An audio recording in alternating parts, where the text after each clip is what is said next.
16장 1절부터 16절까지 말씀입니다. 우리 다 함께 일어나셔서 함께 읽겠습니다.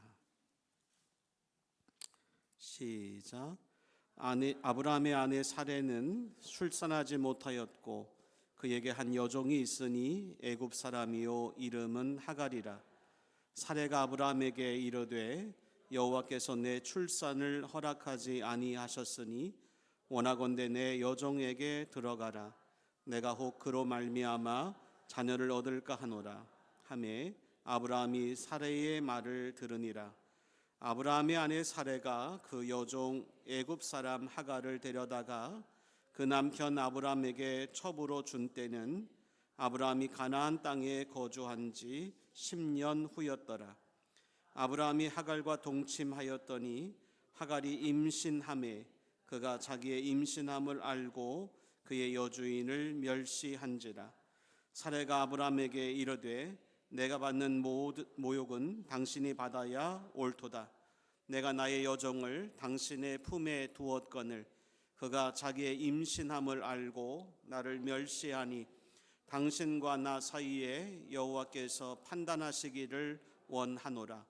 아브라함이 사레에게 이르되 당신의 여종은 당신의 수중에 있으니 당신의 눈에 좋을 대로 그에게 행하라 하매 사레가 하갈을 학대하였더니 하갈이 사레 앞에서 도망하였더라. 여호와의 사자가 광야의 샘물 곁 곧 술길 샘 곁에서 그를 만나 이르되 사레의 여종 하갈아 내가 어디서 왔으며 어디로 가느냐. 그가 이르되 나는 내 여주인 사레를 피하여 도망하나이다. 여호와의 사자가 그에게 이르되 내 여주인에게로 돌아가서 그 수하에 복종하라. 여호와의 사자가 또 그에게 이르되 내가 내 씨를 크게 번성하여 그 수가 많아 셀 수 없게 하리라. 여호와의 사자가 또 그에게 이르되 내가 임신하였은즉 아들을 낳으리니 그 이름을 이스마엘이라 하라. 이는 여호와께서 내 고통을 들으셨음이니라. 그가 사람 중에 들나귀같이 되리니 그의 손이 모든 사람을 치겠고 모든 사람의 손이 그를 칠지며 그가 모든 형제와 대항에서 살리라 하니라. 하갈이 자기에게 이르신 여호와의 이름을 나를 살피시는 하나님이라 하였으니 이는 내가 어떻게 여기서 나를 살피시는 하나님을 배웠는고 함이라. 이러므로 그 샘을 브엘라 헤로이라 불렀으며 그것은 가데스와 베렛 사이에 있더라. 하갈이 아브라함의 아들을 낳음에 아브라함이 하갈이 낳은 그 아들을 이름하여 이스마엘이라 하였더라. 하갈이 아브라함에게 이스마엘을 낳았을 때에 아브라함이 86세였더라. 아멘. 자리에 앉으시기 바랍니다. 지난주에 보았던 말씀 중에 제가 다루지 않았던 부분이 있습니다. 하나님께서 쪼개진 재물 사이로 홀로 지나가신 내용입니다. 그것은 하나님께서 자신을 쪼개기까지 하시면서 자신의 언약을 완성해 가시겠다는 내용입니다. 그런데 그 내용을 그 경험을 한 아브라함이 16장에 와서 또다시 너무나 큰 실수를 합니다. 무슨 실수예요? 하나님이 자손을 주겠다라고 사라를 통해서 자손을 주겠다고 약속했는데 누구를 통해서요? 하갈을 통해서 이스마엘을 낳아요. 그 요구가 누구에 의해서 요구되어진 거예요? 사례예요. 마치 선악과를 먹을 때 하와가 먹으라고 요구한 것과 다르지 않습니다. 지난주에 말씀드렸습니다만 우리에게 있는 믿음이 믿을 수 있냐고요. 여러분이 가지고 있는 믿음을 믿을 수 있냐고요. 대단히 믿음이 있는 것처럼 보였던 사람도 어느 한순간 믿음이 확 무너져 버리는, 저 사람 믿는 사람 안 믿는 사람이었어? 믿는 사람 아니었어? 이럴 정도로. 그래서 옆에 계신 장로님을 보면서 장로님이 어떻게 그러실 수 있냐고. 그런 적이 있어요? 있어요. 옆에 있는 권사님을 보면서 권사님이 어떻게 그러실 수 있냐고. 그런 적이 있어요? 있어요. 한두 번이 아니에요. 목회자를 향해서도 목사님이 어떻게 그러실 수 있냐고. 한두 번이 아니에요. 그러니까 다른 사람은 잘 봐요. 근데 자기를 못 봐요. 저도 예외는 아니에요. 어느 날 아들한테, 야, 엄마는 좀 내가 바꾸라고 그렇게 얘기했는데도 잘 안 바뀐다 그랬더니 아들이 하는 말이, 아빠 정말 죄송한데요, 아빠도 그런 부분이 있어요. 그러는 거예요. 제 입이 갑자기 합주기가 됐어요.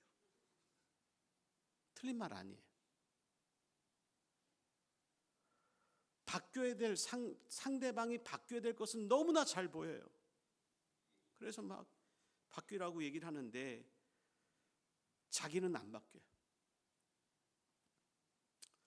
여러분, 아브라함은 믿음으로 의롭다함을 받았는데 왜 자꾸 딴짓을 할까요? 예? 믿음으로 의롭다함을 받았잖아요. 그게 뭘 말하는 거냐면 우리가 가지고 있는 믿음은 아직 온전하지 않다. 우리가 하늘나라 갈 때까지 온전하지 못할 거다.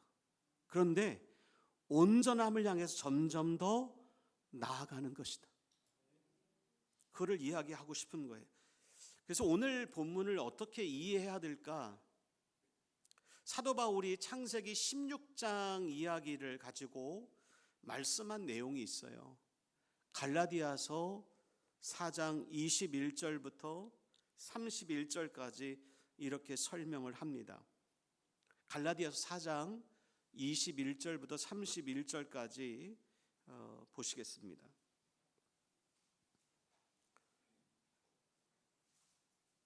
제가 천천히 읽어가면서 할 테니까 보세요. 내게 말하라. 율법 아래에 있고자 하는 자들아, 율법을 듣지 못하였느냐? 기록된 바 아브라함에게 두 아들이 있으니. 누구하고 누구예요? 이스마엘과 이삭이에요. 하나는 여종에게서, 하나는 자유 있는 여자에게서 낳다 하였으며, 여종에게서는 육체를 따라 낳고 자유 있는 여자에게서는 약속으로 말미암았느니라. 누구 얘기예요? 이스마엘과 이삭 이야기예요. 이것은 비유니, 성경은 창세기 16장의 내용을 비유를 담고 있는 내용이라고 설명해요. 이 여자들은 두 언약이라, 하나는 시내산으로부터 종을 낳은 자니, 시내산에서 뭘 받았는데요? 율법을 받았어요. 율법을 받았어요. 곧 하갈이라, 이 하갈은 아라비아에 있는 시내산으로서 지금 있는 예루살렘과 같은 곳이니 그가 그 자녀들과 더불어 종노릇하고, 오직 위에 있는 예루살렘은 자유자니 곧 우리 어머니라. 지금 위에 있는 예루살렘을 상징하는 거예요. 기록된 바 잉태하지 못한 자여 즐거워하라. 산고를 모르는 자여 소리질러 외치라. 이는 홀로 사는 자의 자녀가 남편 있는 자의 자녀보다 많음이라 하였으니, 형제들아 너희는 이삭과 같이 약속의 자녀라. 교회를 말하는 겁니다. 우리가 약속의 자녀다. 아멘. 예? 그러나 그때의 육체를 따라 난 자가 이스마엘이 성령을 따라 난 자를, 누구를? 이삭을 뭐한 것 같이, 박해한 것 같이 이제도 그러하리라. 그러하도다. 우리도 핍박받는다 그 말이에요. 그러나 성경이 무엇을 말하느냐? 여종과 그 아들을 내쫓으라. 이 말은 은혜가 아닌 인간의 육신에서 비롯된 세상의 힘, 세상의 방법, 세상 열심, 이것들 다 내다 버려라. 뭐 하라고요? 내다 버려라고요.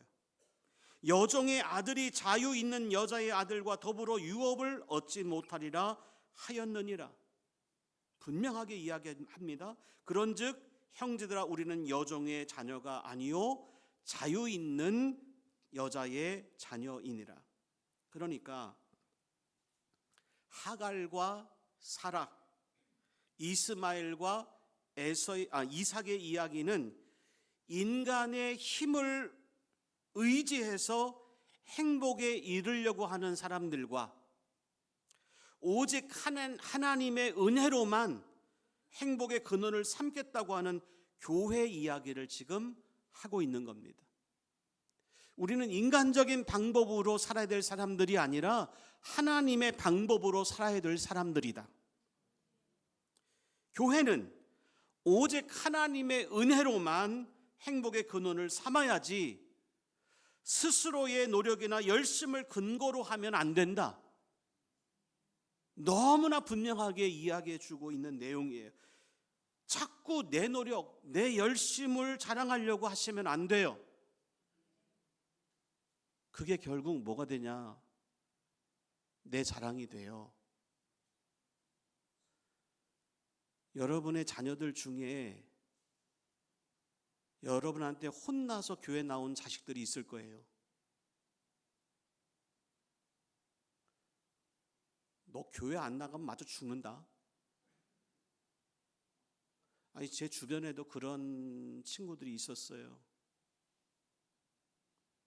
그래서 의도마다 죽을까 봐 교회 나왔어요. 근데 성인이 되어 가니까 점점 더 이제 사춘기를 지나면서 부모 말을 안 듣기 시작해요. 근데 중요한 건 뭔지 아세요? 부모님이 주님을 못 만났어요. 율법적인 존재가 되어 있었단 말이에요. 그러니까 내가 교회 가서 예배 드리는 것과 실제로 살아가는 것이 너무 달라요.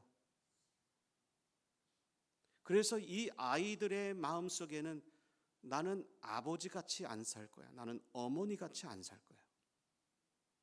오히려 부모님이 걸어가는 길과는 정반대 길을 택하는 자녀들이 의외로 많았습니다.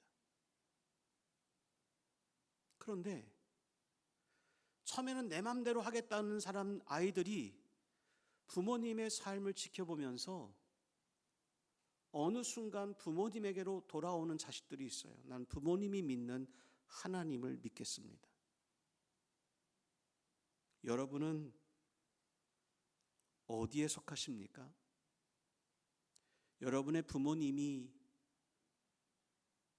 여러분이 여러분의 자녀들을 주님께로 나아가도록 하는 통로가 되고 계십니까? 아니면 나는 우리 엄마처럼은 안 살 거야, 나는 우리 아빠처럼은 안 살 거야, 그런 마음을 갖게 하시고 계신 것은 아닌지요.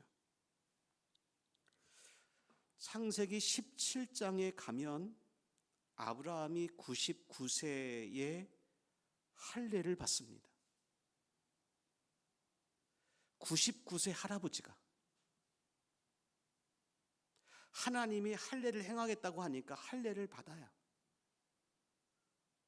놀라운 것은 그때 성경에 나오는 99세는 어떤 의미가 있냐면 남자로서 모든 것을 그러니까 남자 구실을 할 수 없는 나이, 모든 것이 불가능한 나이. 그래서 내 힘으로는 아무것도 할 수 없어요 라고 고백하는 의미가 그 속에 담겨져 있어요. 이제까지 내 힘으로 죽어라 하고 노력했는데 안 되었어요. 내 힘으로 안 됨을 인정하고 이제는 하나님이 하라는 대로 순종하겠습니다 라고 해서 하나님 말씀대로 순종해서 할례를 행했는데 사라가 임신을 한 거예요. 분명히 그 75세 때, 오늘 본문 읽은 본문만 해도 사라가 뭐라 그래요? 나는 이미 끝났다. 애를 낳을 수 있는 환경은 난 끝났다. 그러니 나 말고 하갈을 통해 자식을 낳으라고 할 정도였으니까 사실은 아브라함도 사라도 다 아이를 낳을 수 없는 환경 속에 있었는데 하나님이 할례를 행하라고 하니까 순종해요. 여러분, 그러면 이제 순종을 했는데 손붙잡고 자면 애가 생기죠?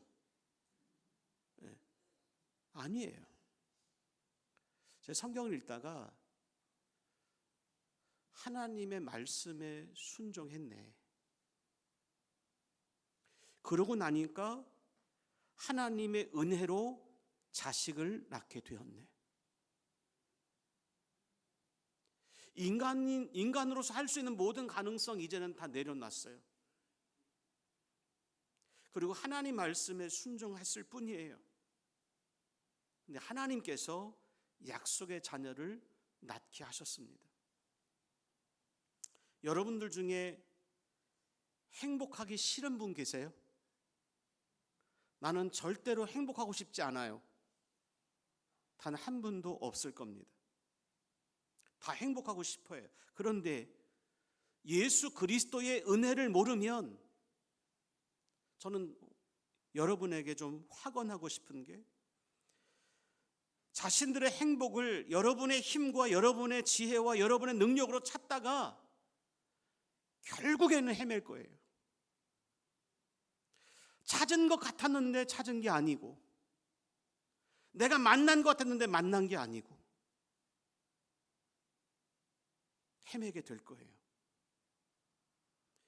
근데 아브라함에게 하나님께서 은혜로 찾아와 주신 것처럼 여러분들은 누군가에 의해서 전도를 받고 그래서 복음을 듣게 되었어요. 하나님이 창조주이시고 우리는 하나님으로부터 지음받은 사람인데, 그래서 행복하게 살 수 있었는데 내가 하나님처럼 되려고 하다가 하나님 말씀에 불순종함으로 하나님과의 관계가 끊어져 버렸다. 그래서 내 힘으로 하려고 하는 모든 것들이 내가 행복하려고 하는 건데 행복해지지 않더라. 근데 전도를 받아서 그 하나님과의 관계가 회복될 수 있는 길이 뭔지를 알게 해줬다. 내가 죄인이라는 사실을 알게 되었고, 내가 하나님께로 가고 싶어도 갈 수 없지만 예수님이라고 하는 분을, 예수님을 이 땅에 보내주셔서 자신이 찢기심으로, 자신이 쪼개짐으로 내 죄값을 대신 지불하시고 십자가에서 죽으심으로 누구든지 예수님을 영접하면 하나님과의 관계가 회복되는 은혜를 허락해 주셨다.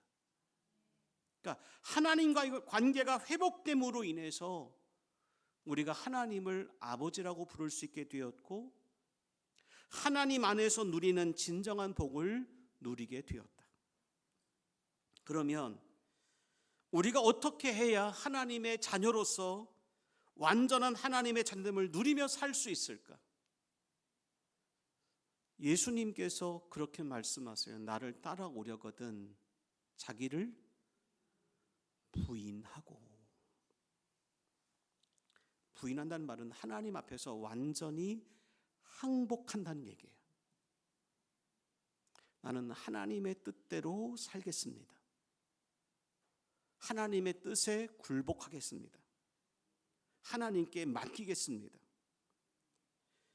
그래서 그렇게 인정하고 나아가면 내가 희생하는데도 기뻐요. 내가 손해보는데도 기뻐요. 그걸 맛보신 분들은 아실 거예요. 여러분, 내가 자식한테 뭔가를 주는데 아깝습니까? 아까우신 분이 있더라고요. 근데 자식한테 주는데 아깝지 않아요. 있으면 더 주고 싶은 마음이 아버지의 마음이에요. 하나님을 만나고 나서 달라진 게 뭐냐 하면, 예전에는 제 것 챙기는데 우선이었다면 하나님을 만나고 나서 다른 사람을 세워주는 게 얼마나 큰 기쁨인지를 알게 되는 거예요. 다른 사람 주님 만나도록 돕는 것이, 다른 사람이 힘을 얻도록 도와주는 게 얼마나 좋은 것인지. 왜냐하면 주님이 나를 살리기 위해서 그렇게 사셨기 때문에. 그 기쁨을 알아가는 것 같아요. 이제 처음에는 부자 되고 싶어서, 잘 살고 싶어서, 우리 어렸을 때는 하나님이 잘 살게 해주신다고 부흥 강사님들이 와서 그렇게 얘기했으니까 난 잘 살고 싶어서 예수님 믿는다고 했어요. 그런데 시간이 지난 시간을 돌이켜 보니까 그게 아니었어요. 내가 예수님 만난 그 자체가 복이었어요. 그래서 하나님과의 관계가 회복된 게 복이었어요. 삶의 가치가 달라진 게 복이었어요. 저는 어머니를 뵐 때마다 어머니는 제가 지금도 불쌍해요. 왜 불쌍한지 아세요? 저 태어났을 때, 저를 낳으셨을 때 너무 작아가지고 얘가 사람이 될까? 그게 태어날 때 그 모습을 지금도 생각하시는 거예요. 지금 이런데 걱정할 거 전혀 없는데.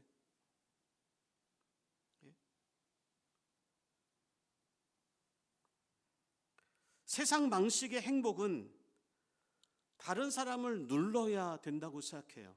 그래야 내가 뭔가를 얻을 수 있다고 생각해요. 남들보다 높이 올라가야 되고, 남들보다 많이 벌어야 되고, 이래야 행복하다고 생각하지만, 하나님을 나의 창조주로 믿고 나의 주관자로 믿는 사람은 무엇을 얼마나 많이 소유하거나 얻거나 높아져야 행복한 것이 아니라 복 주시는 하나님 한 분만으로도 기뻐할 수 있게 됩니다. 다시 말씀드리지만 타락한 인간이 진짜 행복한 자리로 옮겨지는 일은 인간의 노력이나 열심에 의해서는 절대로 불가능하다. 그것을 오늘 성경이 이야기해 주는 것입니다. 그래서 하나님께서 그러한 아브라함을 꾸짖으시는 거예요. 아브라함이, 하나님, 내 아내는 경수도 끊어지고 나는 이제 자녀를 생산할 수 있는 씨가 메말랐습니다. 이제는 인간적인 방법으로 아이를 낳을 수 있는 방법이 전혀 없음을 인정합니다. 그게 99살이라고요.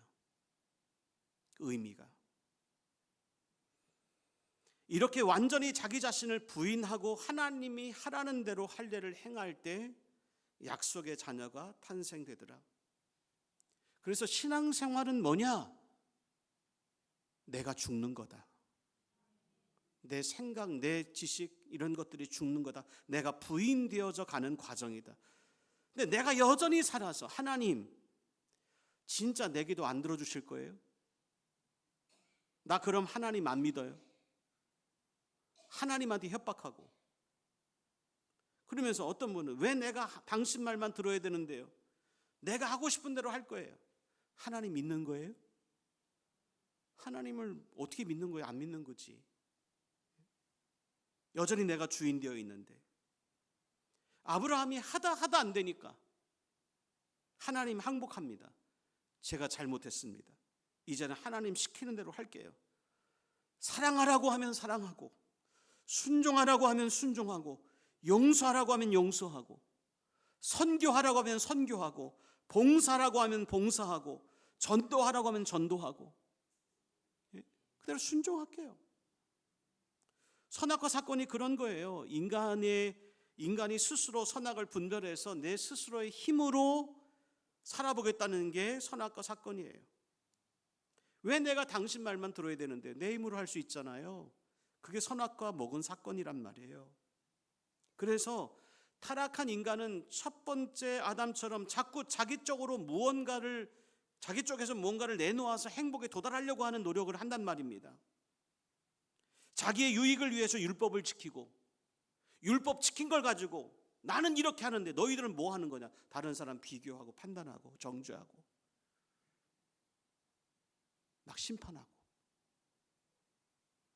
그래서 여러분, 정말 정신 똑바로 차리고 들으셔야 되는 게, 신앙생활하면서 자기 의를 쌓으시면 안 돼요. 여러분이 새벽 기도하는 것이, 여러분이 예배하는 것이 자기 의가 되시면 안 돼요. 내가 누군가를 섬기고 내가 선교하고 내가 무언가 하는 것이 여러분의 의가 되지 않도록 하셔야 됩니다. 그게 누구예요? 바리새인이에요. 이 사람들은 일주일에 몇 번씩 금식도, 2번씩 금식도 하고요. 사람들 모이는 곳에 가서 손 벌리고 기도하기도 하고요. 사람들이 볼 땐 대단해 보였어요. 나는 저렇게 못 사는데 참 대단하다. 근데 그런 모습을 가지고 하나님 앞에 나가면 하나님이 어떻게 보세요? 하나님이 제일, 예수님이 제일 뭐라고 하신 무리가 누구예요? 바리새인이에요.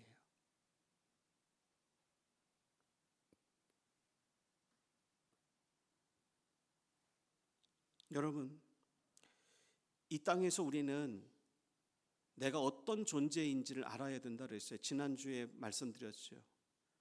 우린 티끌 같은 존재다. 티끌이라는 말은 영어로 nothing, 아무것도 아니다.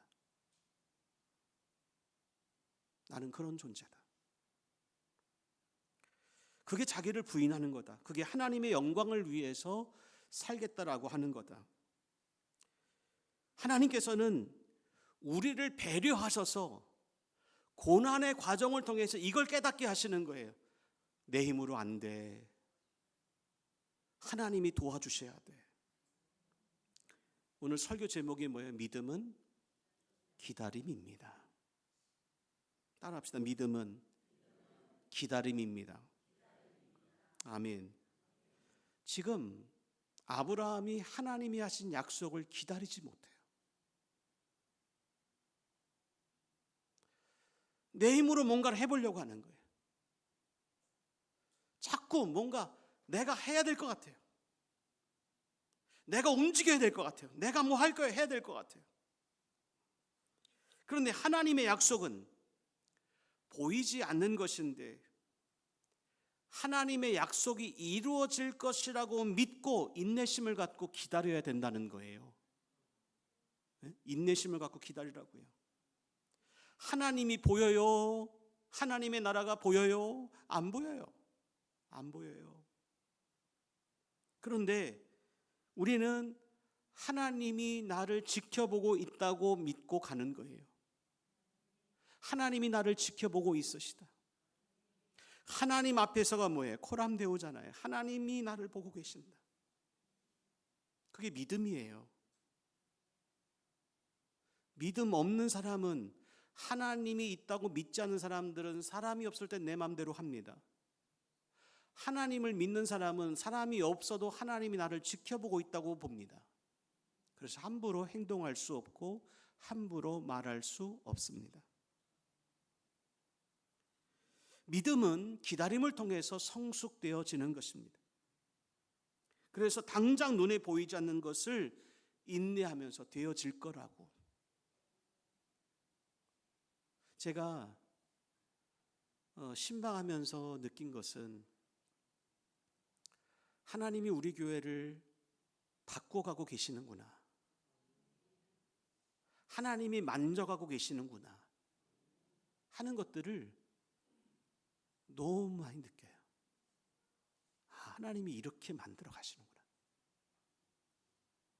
만약에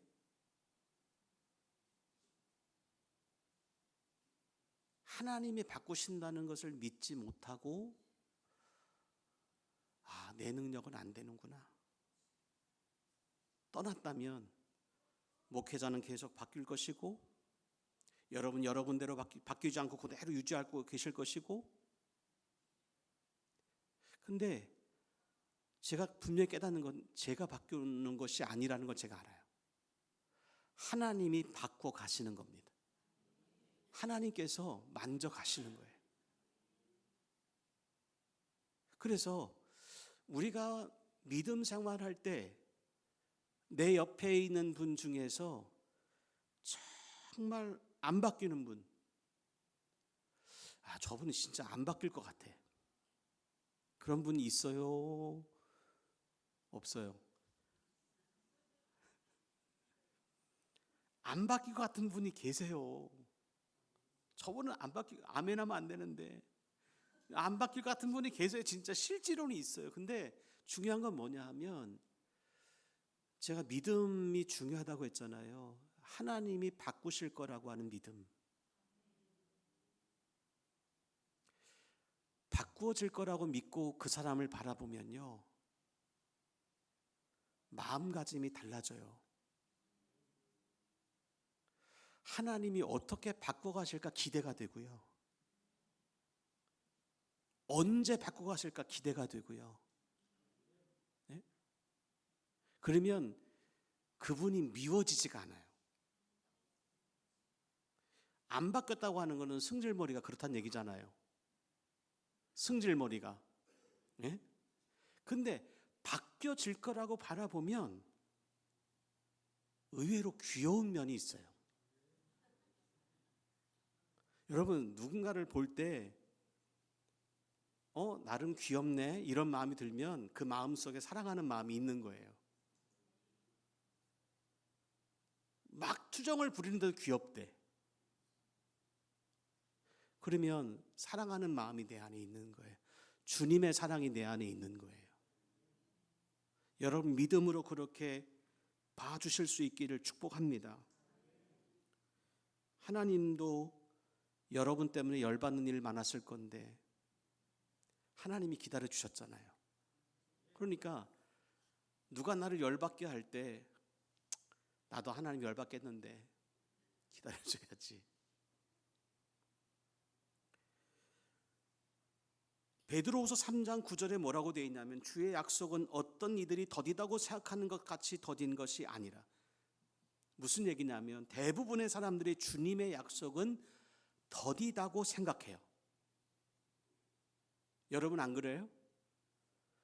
좀 주님의 응답이 빨랐으면 좋겠는데 주님의 약속의 특징이 뭐냐? 더딤이에요.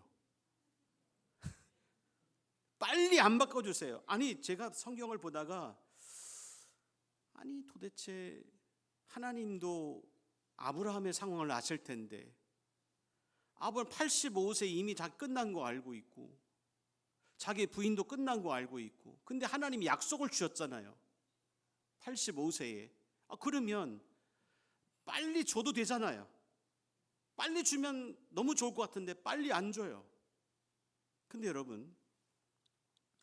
여러분 중에서 내가 기도할 때마다 나는 기도 응답이 척척 금방 됐다, 그런 적 있을 거예요. 어떤 분은. 근데 어느 때 그런 줄 아세요? 신앙 초기에, 신앙생활 초기 할 때. 아기가 배고프면 울어요. 그럼 엄마가 금방 젖을 줘요. 근데 엄마도 처음에는 뭐 때문에 우는지 모르더라고. 얘가 응아해서 우는 건지 아니면 배고파서 우는 건지 몇 번 임상실험을 하고 나면 얘가 배고파서 우는 거다 아니면 응아해서 우는 거다 다 알아요. 이제 어렸을 때 아기 때는 그것이 가능해요. 금방금방 엄마와 아빠가 다 책임져주고 금방 바꿔줘요. 그런데 시간이 지나면서도 지금 초등학교 중학교 됐는데도 울고 있으면 되겠어요? 네가 해라 이제. 네가 해야 돼. 하나님께서 금방 응답하지 않는 것은 훈련시키기 위함이에요. 그냥 놔두면 어린 아기처럼 돼버리기 때문에 안 돼요. 훈련시켜야 돼요. 그러니까 금방 응답 주지 않으세요. 기도하면서 하나님의 마음도 알고, 기도하면서 상대방의 마음도 알고, 기도하면서 목회자의 마음도 알고, 기도하면서 내 옆에 있는 사람들의 마음도 알고, 주님이 그래서 금방 응답하지 않으신 거구나.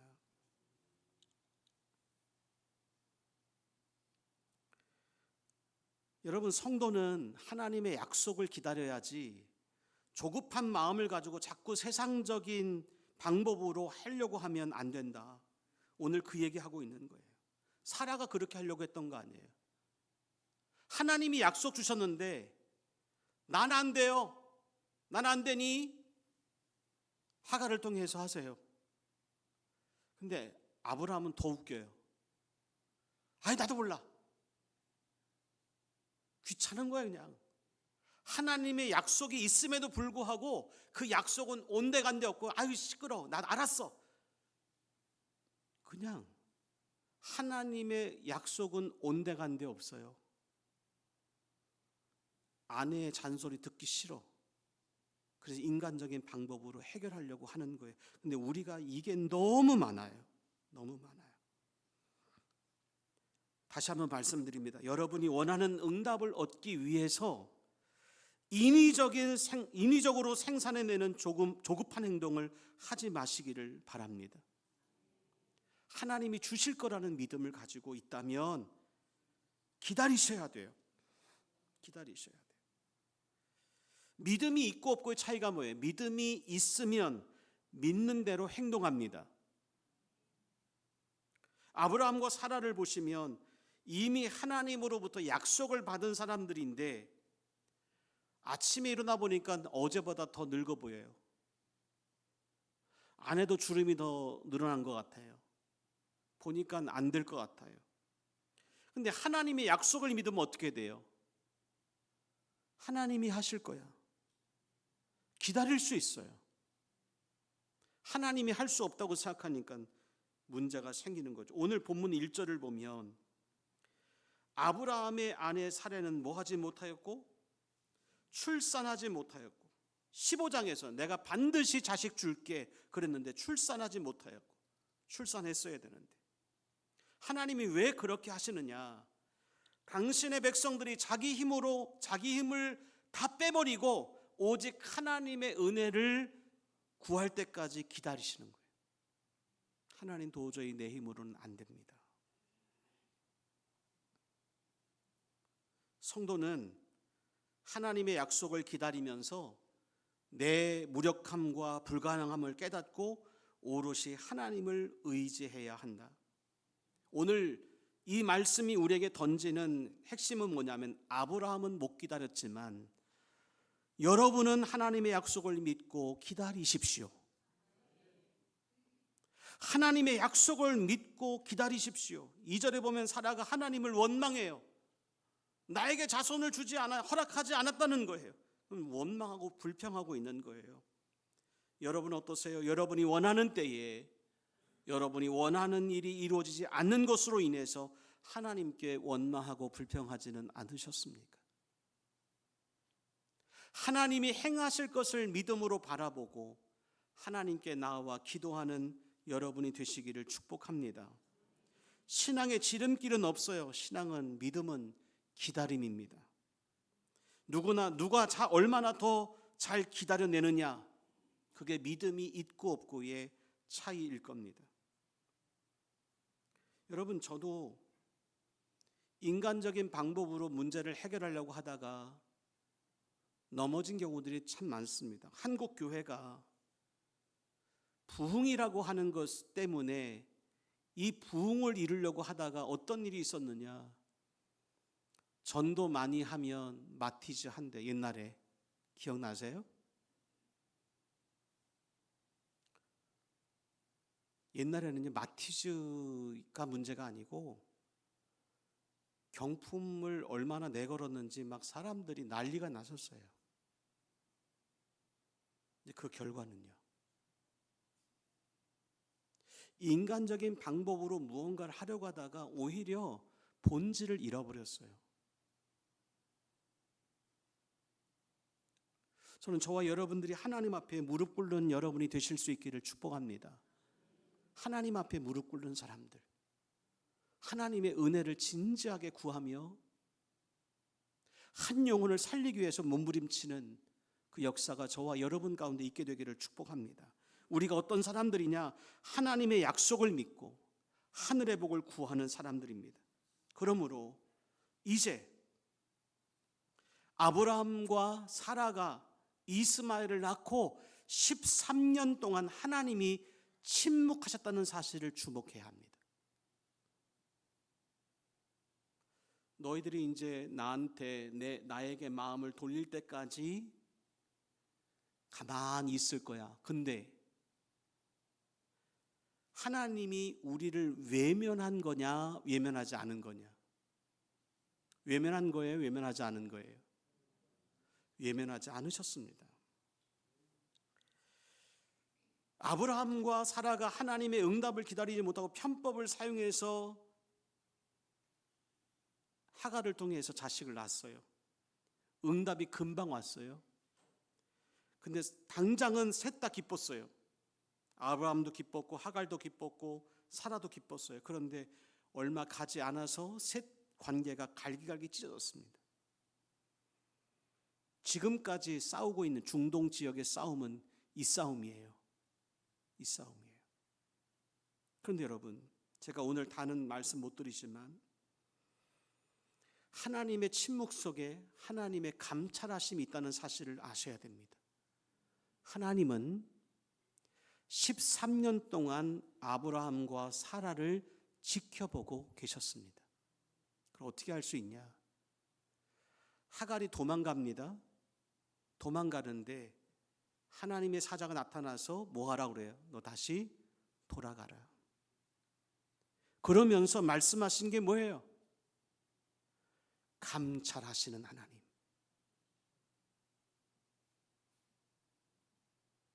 내가 너 보고 있어. 내가 너 주목하고 있어.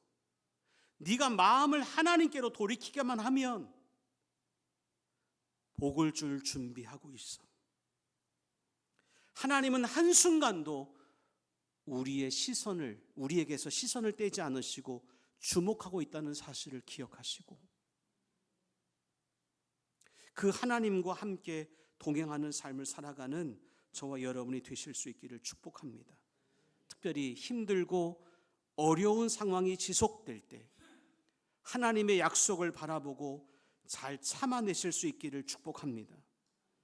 여러분이 엉뚱한 대로 쫓아다니지 마시고 하나님 말씀 붙들고 끝까지 기다리셔서 나를 감찰하시는 하나님의 은혜를 경험하게 되시고 약속의 자녀를 낳는 놀라운 역사가 일어나게 되시기를 주님의 이름으로 간절히 축원합니다.